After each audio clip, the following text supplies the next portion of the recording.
Good evening and welcome to the latest instalment of Critics in Cars Getting Home.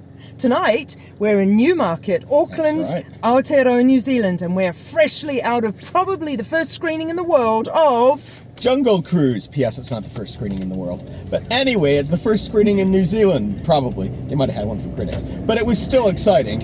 I'm a critic. This was the critic screening. But you're right, this was amazing. Jungle Cruise. Some of you may have done the Jungle Cruise ride at Disneyland or one of the various spin-offs Disney World, of Disney Disney theme parks. And I'm just going to get out there and say I have never been on the Jungle Cruise because I didn't think it sounded very interesting. She doesn't like cruises. I love cruises.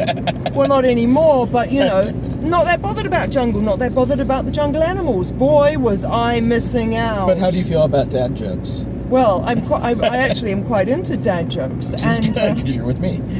Yes, and this film, to my mind, epitomized. You may say, well, how does she even know this if she's never been on the Jungle Cruise ride? But we watched a very informative mini sort of documentary about the making of the Jungle Cruise ride. So actually, I'm an authority, and therefore I feel that I can say this film epitomizes the ride. It's got the dad jokes, it's got the jungle, and it's got the boats. So for those of you who haven't been paying attention, the film stars The Rock and Emily Blunt. Dwayne Johnson, he's billed Dwayne as. The Rock Johnson, yes. Treat him as a proper actor. Yes. As well as Jack Whitehall, who's essentially third lead. That's and, right. The wonderful Emily Blunt.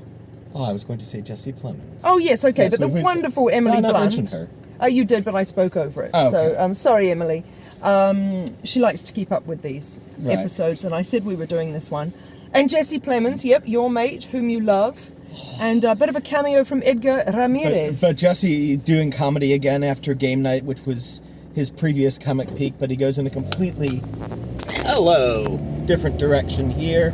And well, for one glorious. thing, he sports a German accent, and he does it very well. He always does comedy with a really cute twinkle in his eye, Jesse Plemons, doesn't he? But my gosh, Emily Blunt, amazing. I love her in everything that she does. And what did you think of Dwayne Johnson? Do you know?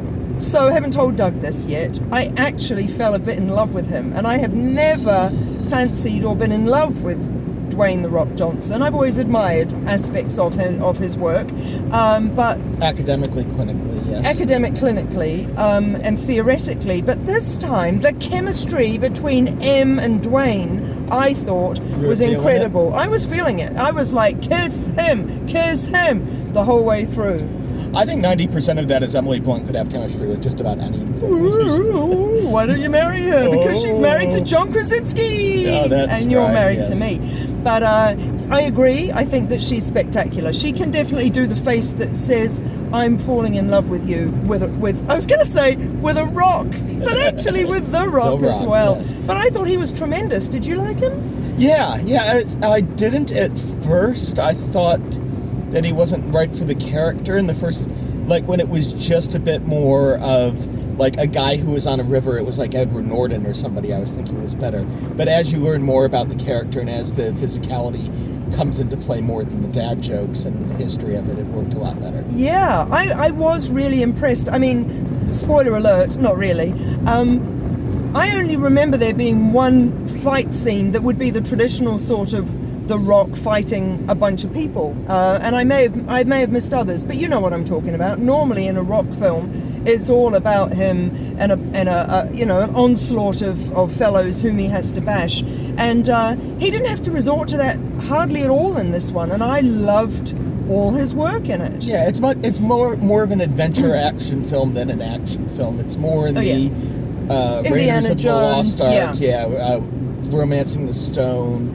It feels very, the African Queen has been a stated influence on the film, and also, weirdly enough, Werner Herzog's Aguirre, The Wrath of God, which is referenced to the very beginning, and the story of Aguirre plays out a role in the whole way through. Yeah, really. It's a clever film, I think. Yeah. Really interesting. I was talking with Sarah's podcast partner, William, beforehand about how I'd seen a review of Black Widow, which describes the Marvel films as high floor, low ceiling, and that they're always going to be very well accomplished. They're always going to cast good actors, throw bunches of writers, get decent directors. In this case, Home Sarah, who cut his teeth doing Liam Neeson action films as well as The Shallows.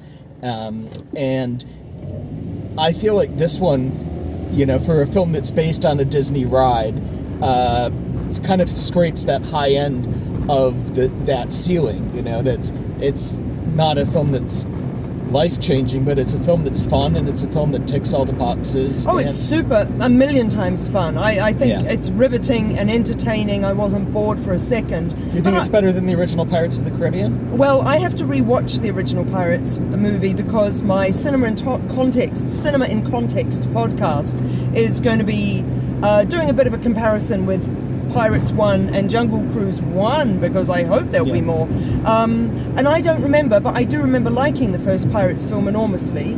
So I couldn't tell you in any sort of academic sense, but I thought this was absolutely bloody marvellous. This exceeded all expectations. I didn't really know what to expect other than, as I say, I think, I'm not really into jungles. I'm not really into jungle animals. Well, how wrong? Well, how wrong was I? I thought never doubt a cruise. I thought this was intelligent. I thought it was clever. It's really family friendly. There's not an F word. I mean, in terms of scary stuff, though. I mean, if a kid is like 7 or up, I feel like they can probably... I mean, look, you know, if Indiana Jones can be dangled down into a cave full of snakes, which is the sort of memory that we might watch that film as a young person, and then that's imprinted on our eyeballs, okay, there'll be a little bit of... I put it at a Pirates of the Caribbean level in terms of, like, again, it's like these... You know, you have these haunted kind of CGI characters. Yeah. And I would have liked to see the version of the film that was 25 minutes shorter, that didn't have quite as much of that business, that was just them having an adventure as opposed to it being a supernatural adventure. Sure. That would be my criticism of it. Okay. But I still really enjoyed it. I just didn't enjoy it as much as you did. I really, really enjoyed it. And listen, listeners, readers, watchers, I've got to tell you, the score is sensational. The score is fun. The score is by James Newton Howard, and some of the motifs are a little bit Indiana Jones, which is not one of his, that's John Williams. And some of the other motifs are naturally a little bit Pirates of the Caribbean, which is Hans Zimmer. It's not James Newton Howard. But nonetheless, his whole score is splendid, and the most splendid thing about it is the use of a Metallica song in a way that you have never heard it done before. And oh my gosh, I would rewatch the film, Doug. Just for that sequence? Just for that sequence, because, oh my goodness, that blew my mind. Strong words. Are you going 5 stars on it? Do you know, once upon a time I went 5 stars on Doctor Strange. And I say that simply because there is precedent for my having been blown away by something that might otherwise just be a blockbuster or a Marvel movie.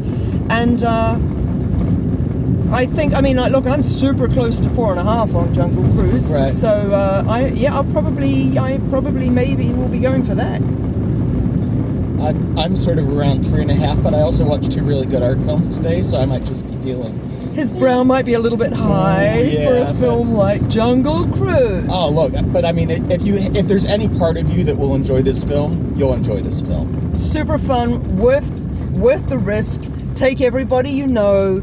And and she gets a 10% commission from the Disney Corporation. That's right. And whatever happens, just remember, nothing else matters. Oh, till next time.